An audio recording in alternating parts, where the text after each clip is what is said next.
Everybody, welcome. This is Neil with Portal to Ascension. So good to be here with you all. And today we have an amazing guest, new person on Portal to Ascension. Most likely not new to the work, but definitely new to Portal to Ascension. And I love bringing you awareness on here. And I feel like Portal to Ascension, you may have heard me say before, we really are a platform for everybody's voice who has something to share in this world that is rapidly shifting so that they can have a platform to get their awareness out because we are all pieces of the puzzle and we're all coming together to make sense of this interesting multiversal quantum physical incredible reality that we live within. And so today we're going to be pulling another piece of the puzzle together and then going deep with Christine Page. And I'm excited because Christine just came on to Portal to Ascension about a few weeks ago, and I haven't had a chance to talk to her or connect with her yet, one-on-one like this. So you're going to see this in real time. We're going to explore her work and what she's all about, and just see where it goes. So, firstly, if you're new to Portal to Ascension, thank you so much for tuning in. This is our YouTube channel that you're probably listening on, or you could be on Portal to Ascension Radio. And Portal to Ascension Radio, we're on all the platforms right now: Audible, Amazon, Spotify, Pandora, and so on, iHeartRadio as well. If you're on YouTube and you want to listen to something when you're in the car and you don't want to watch the video, please do check that out too. A couple of announcements before we get into bringing on Christine here. In about 5 weeks from today, by the time you see this, probably 4 weeks. But in 5 weeks today, we have the New Living Expo coming up, newlivingexpo.com, which is the largest event that we have ever put on in 4,000 plus events that we've done at Portal to Ascension in San Rafael, California. We are hoping to have around 3,000 people, 125 exhibitors, 111 speakers. There's over 120 presentations. So it's going to be super massive, amazing experience. We have a sound healing sanctuary. We have food vendors. We have a music stage outside. It's kind of like a festival meets consciousness, meets presentations, meets exhibitors. So really giving us the opportunity to not only bring in all the different topics and awareness in one space, but also have a celebration. So hope to see some of you guys there. The website is newlivingexpo.com. All right, so let's get into today's guest. I'm excited to introduce you to Christine Page. She is a pioneering holistic physician, author, and international teacher who bridges conventional medicine with intuitive energy-based healing. After earning her medical degree from the Royal Free Medical School at the University of London in 78, she worked in pediatrics, obstetrics, and gynecology before helping establish one of the first integrative health centers within the British National Health Service. She later created a successful London-based holistic practice incorporating homeopathy, counseling, iridology, and energy medicine, and became a founding committee member of the British Holistic Medical Association. Now an international keynote speaker and best-selling author, Dr. Page teaches worldwide on consciousness, mind-body medicine, the chakra system, the sacred feminine, and since moving to the United States in 2001, she has trained healthcare professionals in intuitive medicine and continues to guide people through her books, retreats, and spiritual mentoring toward deeper self-awareness, soul expression, and holistic well-being. So let's welcome on Christine. Hi, Christine. Hi, Good to Neil. see Good you. to be with you. Thank you. Thank you for being here, and I love everything that I just read there. And because I was raised in England myself, I moved when I was 12 years old to the U.S. in '82, and so seeing just the medical institution as it is, and the fact that it's really been one-sided. Things seem to be so extreme. Either you're 100% holistics or you're 100% on the other side, and we need people that are bridging those worlds together. You know, and introducing holistic wellness in an academic professional setting where people can accept it you Yeah, know so yeah. it's amazing that you've been doing this for so long. I'd love for you to just start maybe about how that all came up for you, why you thought there was a need for that. Well, Neil, you read this bio. I feel I have many hats. So that's one of my hats, which is my very much more official hat. So I was brought up in, I've always been intuitive. I thought everybody was. I thought everybody could see everybody's energy. And I like to say that I thought everybody was dealing with seeing all these energies better than I was because I was scared stiff. And what I did was I could see the sub-personalities of everybody I met, and also the past lives, but it was really characters I saw. So that when I met people, I would know their past life, but there would be characters, and some of them be smiling, some of them be angry. So, and it just was rather scary. So what I did was I was very shy, and I'm sure other people listening will know that sensitivity to, I'm just going to hide away. And my mother always used to, she was very gregarious. She was a Scot. She would say, get out there and meet people or say hello to this person. And I would say, which person? Because they were all around me. And so it was like, I'm not being awkward. I'm just like, I don't know what we're doing here. So that was my first 10, 11 years. And my mother was involved with the College of Psychic Studies and the Spiritual Association of Great Britain. So on Saturdays, we would go and listen to the most amazing trance mediums, channelers, and we'd watch people draw figures, and we'd watch all of this. And I thought everybody did this on a Saturday afternoon. It was like, well, of course there's another world. And I had this great father who said, whatever your mother thinks must be right.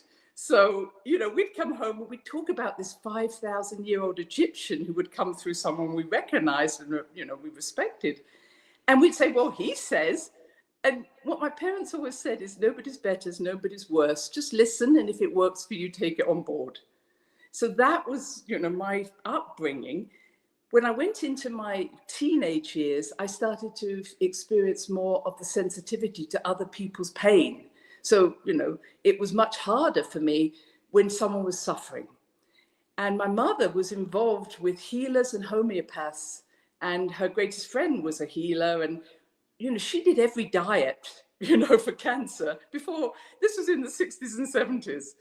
And they were doing yoga in the vicar's, the kitchen, So I had a very advanced group around me. But because I was so sensitive, I learned another trick, which was just to faint. So when anybody was suffering, I would just faint and get out of there. And so I always say, because you gave me this great write-up, but what crazy soul decision was this for me to become a doctor when I couldn't even cope with people suffering? So that was the first time when my soul took charge, and my personality had to say, give over, because I don't know what I'm doing here. How's that for a start? Wow. Wow, that's so you would faint, meaning that you would see someone suffering and just the pain that you were I would intuitively say, picking up on their pain. yep, Is that yep, what was happening? yes, exactly. And I still do it. And everybody laughs because I've been a doctor. So they would say to me, well, you went through all of those things. I said, I loved anatomy. People were dead. They weren't feeling. I loved surgery. People were asleep. They weren't feeling. But the universe pushed me into doing Interesting. a lot of ER. I did a lot of ER where I had to not faint. I had to be running this ER, this casualty, and I had to be the one that didn't faint. So I had to learn emotional boundaries Wow. and how to handle my energy so I could be effective rather than useless. And my Wow. intuition, Oh, so it definitely seems I you could say that again, your knew the person intuition. who would, yeah, I knew the person who needed to be kept in the ER when they said, oh, the tests are normal, go home. I went, no, we're keeping that one. And he had a heart attack 2 seconds later. I mean, my intuition never left me, but I had to handle the responsibility of feeling everything and knowing everything without taking it on myself. Wow. So as you're, in the industry and working as a doctor, and this is happening to you, what was the moment where you decided that you needed to incorporate holistics and incorporate this and also pioneer kind of the movement for the British government, right? Because the National Health Institute is a British government organization. And Yeah. how was that? How did that happen? So what happened was that I was brought up, as I say, with healing and homeopathy and all these things. So that was natural to me. And I'll tell this little story that my mother's friend had cancer. She went to the Philippines, when in the days where people didn't go to the Philippines for spirit healing. When she came back, her cancer had gone. And the doctor said, even the consultant said, I think you've had spiritual help. I mean, he had the wisdom to say, I don't understand this. And this was in the late 70s. And so she went on, but then she got cancer again, and she tried the grape diet, the urine diet, every diet that was out there. And as she was very sick and she was dying, she told this little joke to me. She said, you know, as they lower my coffin, I'll shake open the lid and say, I've got another idea. Let's go for this. Let's try this. And I think, you know, her approach is my approach. I never said to anybody, if this doesn't work for you, you know, I never said, don't do it. I believe in the placebo effect. And so I became a homeopath. I start up the Holistic Medical Association in Britain. But by the mid-90s, I was now out of the NHS because my patients had said, we'd rather pay you for an hour than not pay you at all as part of the social system for 6 minutes. And I was told over and over again by my patients, don't insult me. I want to pay for good health, not for what you're giving me in 6 minutes. So, but by the mid-90s, I realized we had professional patients. I was working at the Hale Clinic, which had 130 complementary practitioners there, all doing great work. But we had patients who were going from one person to another person. Nobody ever asked them to be responsible for their own health. Nobody taught them how to listen to themselves. So by the mid-90s, I said, no, I need to teach you how to take care of your own health. I need not just preventive care, but to listen to your body. So one of my biggest, you know, I wrote my book, Frontiers of Health, which was about the message of disease. And I said, the body is talking to you, listen. And I learned that back then I would, and I still do, I say to someone, what was going on when you got sick? And they say, I know why I have cancer. And I go, if you know, why aren't we listening to you?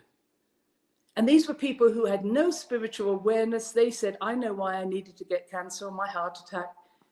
And I think, why are we not teaching this? So my message is healing into wholeness. And that wholeness involves the soul. And what I saw in all these organizations, the soul was missing. So I do soul-centered health, and I do soul-centered readings, intuitive readings. I'm not interested in what your personality is getting up to. I'm telepathically communicating with your soul to how can I help you? And if that help means you go towards death, so be it. I'm not bothered which direction you go in. I want to assist the soul in its healing into wholeness. And if that means leaving this planet, so be it. Don't get me wrong. I've sat with too many people on their bed at the end of their days when they say, this is what matters to me. I'm not saying it from frivolous. I've been around more death than most people have ever been around, including my own family. But I say, if I can help you in that last minute, and if I can tell one story, Neil, just before, I was with a man who'd on his third heart attack, and he beckoned me over. He was very seriously ill, and he said, for the first time in my 72 years, I want to live. And 5 minutes later, he died because his soul had been waiting for 72 years for him to say he wanted to live. And that was all it needed. And then he could leave. There you go. Wow. So you said you shared that your book was about the message of disease, right? And that's the whole thing is like what is the lesson? What is it trying to tell you? And after maybe having the lesson come in so many different ways and you not listening, then it manifests in something where you cannot ignore it anymore. Yeah, So yeah. did you come up with, I know some people have come up with specific diseases have specific lessons. Did you ever dive into that? My very first book, written 36 years ago, called Frontiers of Health, put every illness I could think of into that book, looking at it through the chakras. Because I've worked with the chakras. I have a very old Indian side of me, I read Alice Bailey when I was a kid. I believe in the chakras, and I believe the chakras are windows into the soul. And so I talk to the chakra, and the chakra tells me. But I wrote Frontiers of Health in 1990 because I kept seeing patients in my general practice. 3 people would tell me the same thing, backache. I don't feel supported. So I wrote that in, It was a bit at the same time as Louise Hay's book, but I wrote it as a way of saying, what is the body trying to tell you? So I do a lot of body talk with people, which is the body loves you more than it loves, you love ourselves. We love ourselves. And the body says, I work for the soul, not the personality. And if the body, I say the body loves you so much, it will die for you because it loves you so much. Wow, yeah, because it's ultimately trying to help you and give you safety. And if the safety is that you have to, it's time to leave, right? It's kind of Yeah. like your brain too. Like even all the things that happen with depression and anxiety, you might feel like, oh my God, I have this voice in my head, I'm full of depression, but your brain thinks it's protecting you. So Yes. it's, giving you this Yes. energy. So Yeah. did you have any kind of experience as well with with emotional challenges and issues, kind of with people having depression and anxiety, were those kind of things coming up as well? Yes, and I've worked with everybody around the world, Neil. I mean, I've traveled the world talking to people. I usually, be a one-off session if I was in a different country. But I've worked with schizophrenia, I've worked with manic depression, I've worked, and the reason I didn't do psychiatry, I have to say, we did it as part of my rotation as a doctor, is I didn't know who was the more crazy, the doctor or the patient. So I really wasn't much good because I could believe, because many of them were having psychic experience, which I knew as a child. They said, I know this. And what I would say is, look, this may be true because they had all this. I mean, I've connected to spirit all my life. I've connected to everything all my life. But for schizophrenia, you have to bring that into reality.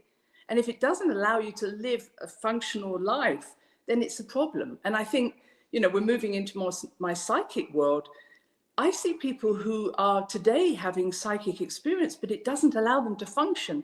And they want to leave this planet to go somewhere else that they think is better, which is all just a mind game, where actually your soul chose this amazing place to be because of its opportunities, not for you to always want to leave. Yeah, 100%. I hear sometimes I hear people saying that when I'm done with this life, I'll never come back again, Yeah. you know? Can you tell me And this is my my my answer last to life? them is Yes, yes. yeah, because my answer is like, especially if you're spiritually inclined or into consciousness and ascension, aren't we creating a world where we would want to come back to? You Yes, know, like ultimately there would be no reason to do the work we're doing now, yes. having these interviews, if we didn't feel that there was a different way to live on Earth, and that's the Earth that we're creating. Well, you and I have, I mean, what I love about your work, Neil, specifically yours, because I listen to you, is that we know we're living in a holographic world. It's a quantum world. It's Hmm. being created by the mind. And, I really believe we're living Gaia's dream. If you don't like the dream you're living in, you have the capability of changing it. And this is the power of this 3D world. Gaia's world is creative. That's the power of her. That's what my latest work is about, is Yeah. use that creative power to create a better world for yourself, because it's all here. Mm. Yeah. So, talking about the quantum world, let's get into that now, okay? This is one of my theories, and I'd love for you to let me know what you think about this. All right. So, technically, you know how they say every atom in your body is renewed in a certain amount of period of time. I forget what Right. it is now, but if so besides that, every quantum particle in your body is renewed every millisecond, trillisecond, right? Right. You're in and out of reality, called the holographic thing. Yeah. So if that's the case, then technically we're being renewed every single millisecond or less. So why is it that sickness and disease keeps manifesting even though we're resetting ourselves consistently in a different world? Is it because we've created a program within this reality that when we project back into this reality, it continuously manifests the same programming? Have you ever kind of thought about Yeah. that? I think it is. I think it is that, Neil. Um, I do not, I see illness not as a problem. I see it as a solution. So I like that word, solution. I I love see it. it as a messenger from the soul that something has to change. And I've done a lot of workshops I've been teaching, since the 80s. But I do workshops called Courage to Change. And I also teach about intuition. And I say, everybody, I have run groups, everybody can hear their intuition, very few follow. And the courage to change is, can I let go of what gives me security? But and we know why people keep going back to the old systems. That's the problem. So as you say, it's not the body that's failing, it's the messages we're sending into that quantum world that keep creating the same damn scenario. Yeah. Because we are, and you know, it sounds so easy. You know, my friend would say, if you keep fishing with the same line in the same piece of water, you're going to get the same result. And of course, all you have to do is one Yes. step, loosen. But no, this is the step. I mean, you know, have I done changes? You've done changes. I've taken lots of risks in my life, like you have. I left my jobs. I've done what the universe, what my soul needed, and I have no regrets. Mm-hmm. But persuading someone to just step one step to the side is, and I'll just say another thing, you know, again, I want to give credit to these people who said this. A friend of mine said, what we're here for is to enhance our consciousness. Of course, everybody would say that. But what I know is that means, man, know thyself. How do I know myself better because of my life on earth? How have I grown?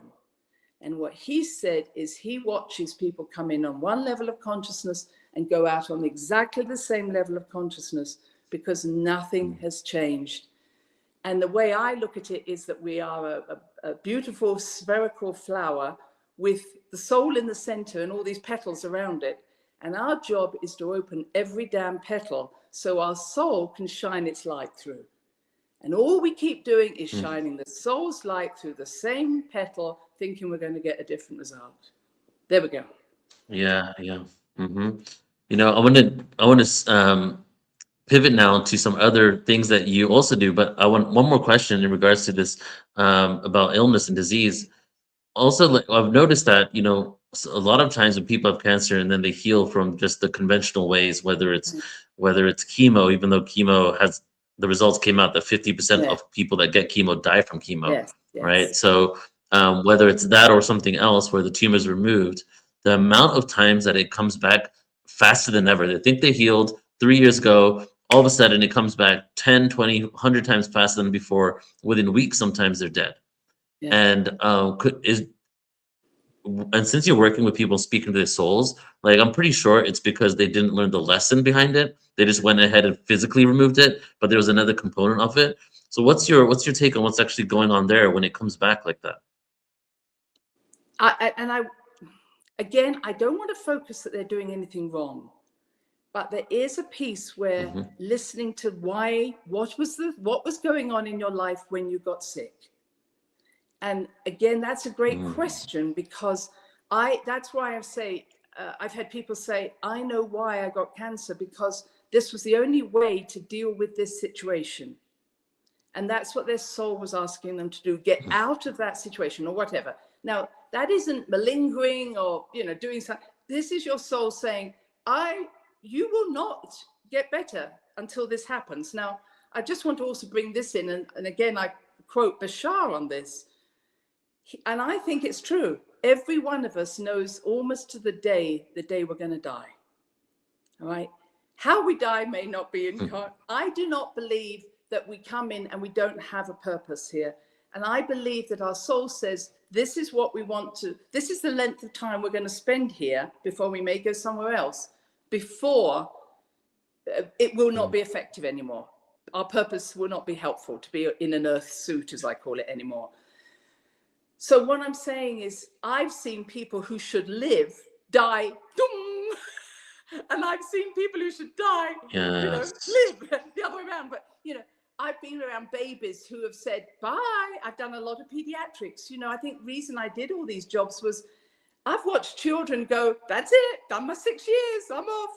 I've seen new, stillborns. And again, this might distress people, but the purpose of their life was actually, I saw a 9-day-old baby bring a whole family together. And that was, it took 9 days of this baby's life to bring warring families together. And when the grandmother sent me a picture of the gravestone, all this light was coming out of the baby's gravestone, because the soul came, Oh did my its job, God. left. So I don't care about people's length of life. I care about their quality of life in their consciousness, their soul. Did they do what they came here to do? Wow. Thank you for sharing. That's very powerful. And what I'm getting from this is there's so many factors involved. It's not clear cut. It's not about just lessons. It's so many different things. And ultimately, we all make the choice when we're going to leave. So Yeah, it's not about having resistance towards that and fighting against death. yeah. It's and when it's more about embracing that it's a part of life and giving people a better quality of life now. But if it is their time to go, then there's nothing you can do about it. No, no. And I think that's the funny thing. Well, not funny, but if we've always set the date of dying, why do we have such a fear of it? It's like, okay, I've got this time. And the other thing I Oh, noticed is, that's the interesting part. yeah, nobody has actually, everybody knows how to die. Now, the dying process it may be tough for people, but nobody has to say how to write a book on how to die. You just stop and you've Yeah. gone. Well, that's a good, deeper philosophical question. Let's talk about that.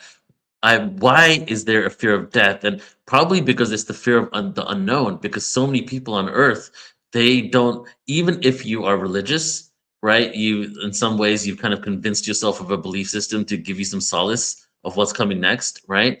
And sometimes you could be, if you're overly religious, you could be focusing too much on what's next rather than right now, right? And then for many people, even the religious people, it's like they don't know where they're going to go. It's almost like that would be an ending for them, right? Yeah. So through your experience and having conversations with people, how do you feel that fear of death comes up, and what are ways that we can collectively actually make peace with that? I think they did a study years ago, and they said that something like 80% of Americans have a fear of death because of religion. They have a fear of a heaven and hell. They have a fear, or they have no knowledge, as you say, at all of anything. But even in the Indian culture, I've been around many cultures. They all have their own slightly twisted views of whatever, of what's going on. I speak to a lot of dead people, and they come through my clients. And there's so many times where they say, I wish they would move on. I mean, all my family have been on the other side for a long time. I have so many people on the other side. I'm saying is they want to help us on the other side. Not all of them. Some of them go so far away, they've gone. They're never going to help us. They've got much more interesting things to do. But Mm, there are the ones, when someone says, I'm worried about my son, or, who passed over, the son is saying, Mum, I took all the, there's so many things that we do in dying. We might take all the darkness away from a family. We might relieve someone of something. We might leave someone with our power. And maybe not answering what you're saying, but there is no, it's easy for me to say. I'm just saying is when you speak to what we get rid of, come back to quantum. Let me say it this, Neil. I could say many other things, but let's say this. mhm, Our problem on this earth is we've forgotten how to recouple. We've forgotten that we uncoupled from the collective, from the quantum physics, from the quantum plenum, to have this mm, individual life. And it's called uncoupling. And we shut down part of our brain, so we forget this other. But and this is my latest work, working with the dolphins and others, they uncouple into what I call this earth suit that is dolphin, and then they disappear. And I've swum with them and they've just gone. And they say, we know how to recouple. We know how to go back into the collective. We know how to do that, but you guys have forgotten the password. So we can't, mm, that's what I think our biggest challenge is. Not just how we die, but we should be doing this all the time while we're alive. And we do it through our sleep mm. state, but then we wake up and we fixate on the reality out there that is only just being created for a second, but we hold on to it. I hope that answers the whole answer Mm. there. No, it definitely does, yes. And so now I want to talk about your other work, because that's not all you do, as you shared in the beginning, that that was kind of, it seems like that was the entry into so many different things. And not only are you doing integrative medicine, holistic wellness, and different things like that, but as you shared, you do soul readings, and I'm seeing here you do spiritual supervision. You do something that you called spirit mapping, Yes. which is a So 3-day in-person astrological seminar where you go deep with everybody there. You assist women as well, and you do things with ancient sites, yeah. right? So how was that evolution? How did that manifest? Well, I think that's why I said my key is healing into wholeness. I will do anything. I'm a good Gemini. I will do anything Mhm. to help you to know yourself. So astrology, I love. Mm, We've run. I love numerology. I love the chakras. As I say, anything I can do to wake up a part of you or I, to say, oh, what's out there.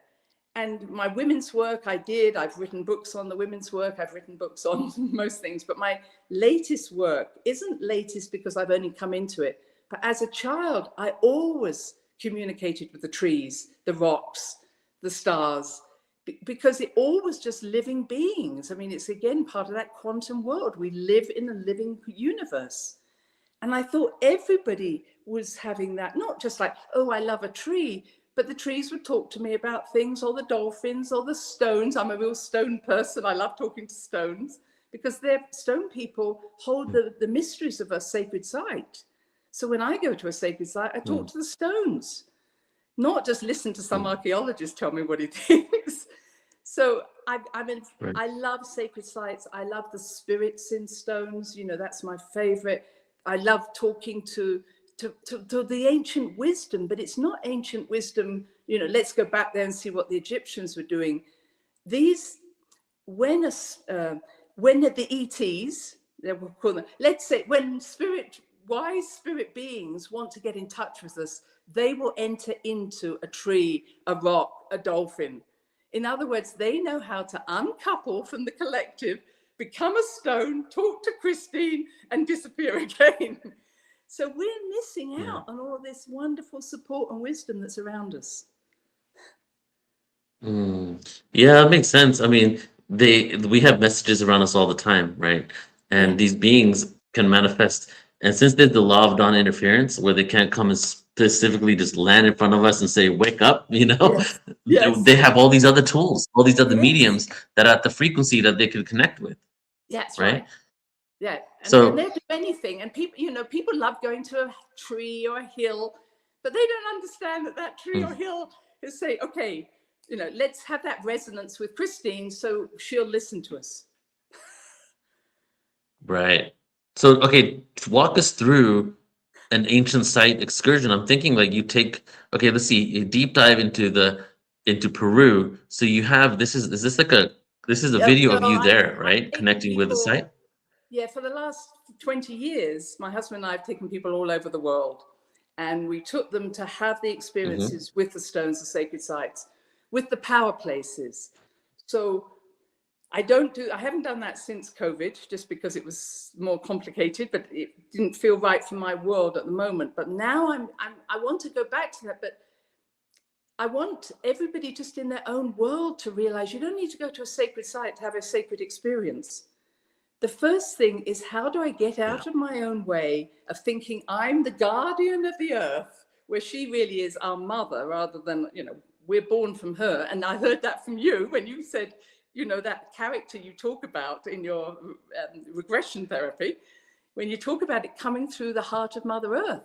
And I thank you for that, Neil, because that really was like, yes. And I say to everybody, you've got to Mm-hmm. go, you die back through, you drop your earth suit and you die back through Mother Earth. You don't disappear in the sky. Right. So I thank you for that. So Yeah, yeah. It's so I love cool. what you 'Cause- said. So I've listened to everything you say several times. And that was, you know, I'm very much into inner earth beings and intraterrestrials. And I'm hearing more Yeah. because there are millions of species living in the earth that I've connected with, you've connected with, that say, we're not going to come up to the surface where you guys are killing each other and you're so barbarous and dense.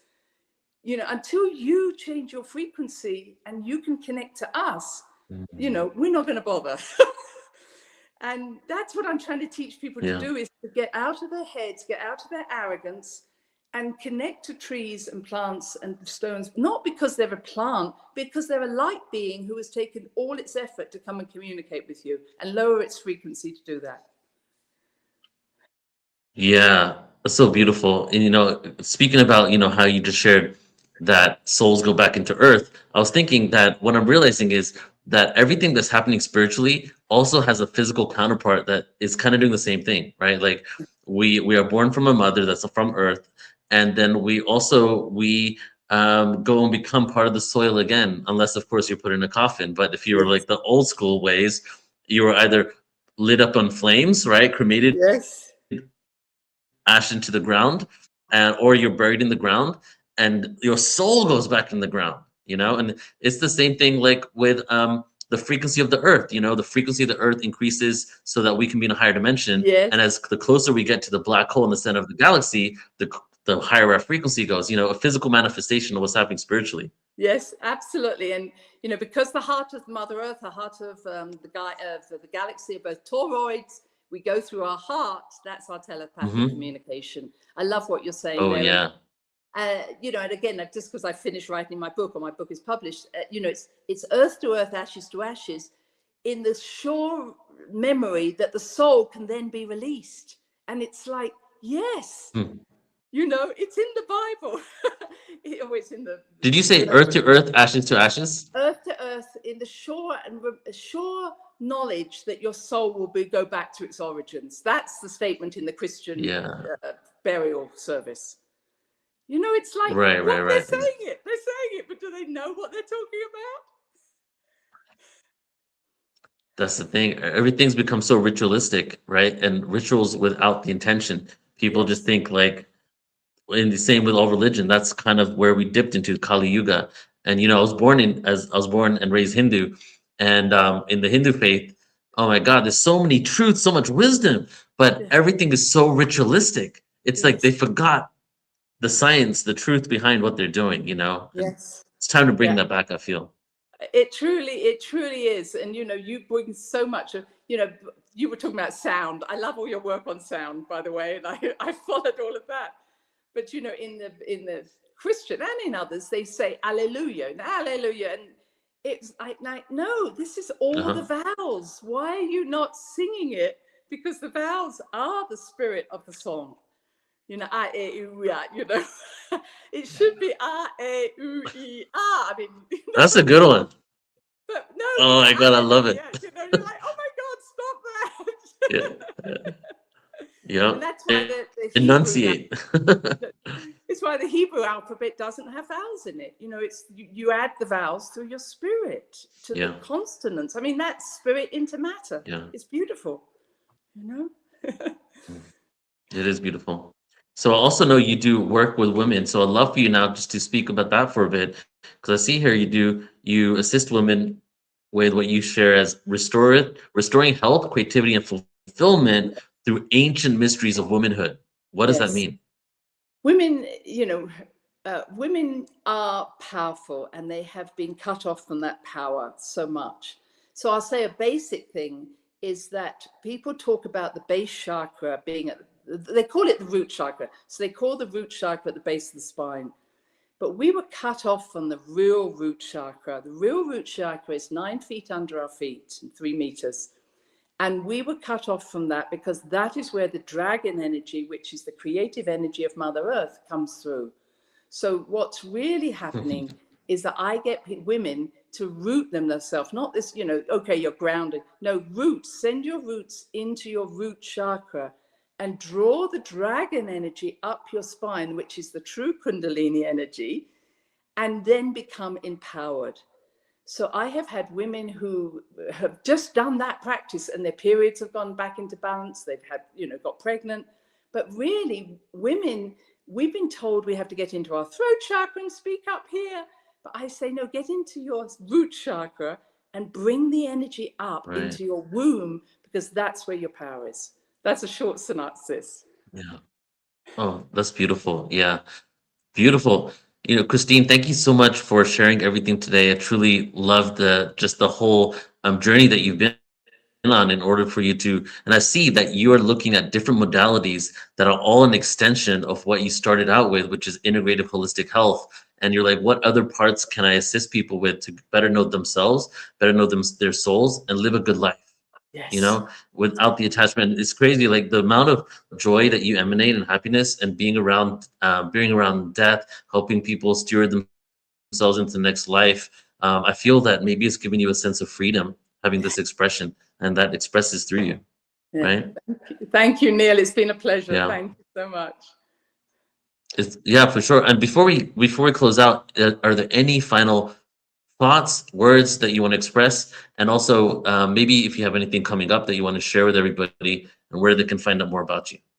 So I just say at the moment, my new book, The Magic of Mother Nature, is all about Mother Nature, but it's also about how to feel that joy through that reconnection to the quantum. So it's really about have a joy. And I share a lot of my own experiences of that, because I think that the higher frequencies that are in Mother Earth, I mean, we have to, every time we connect to a tree, a bird song, our frequency of consciousness is changing. So know that when you connect to those things, you're being taken to a new level to connect on higher levels with your own spiritual guidance, with your own soul. Yes, thank you. Beautiful. It's crazy how many messages there are just within nature, right? Just spending a few days in nature. And I love what you just shared, listening to the song of a bird, right? Yes. Simplifying things, and the beauty of life unfolds in those moments. Yes. Yes. There is Yeah, I I love just it. love there's so much love around. People feel they're unloved.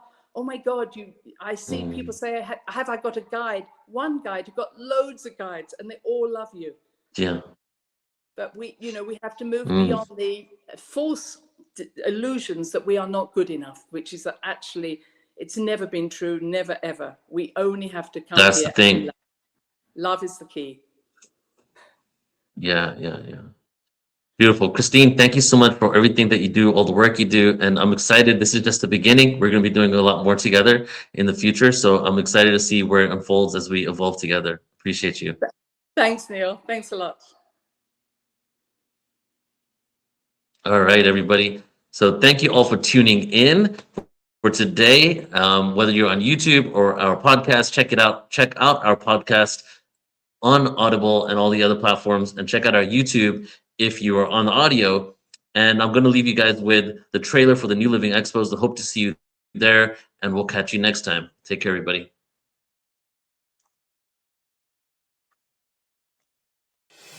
The world is changing faster than ever before, and within this evolution, a new consciousness is rising.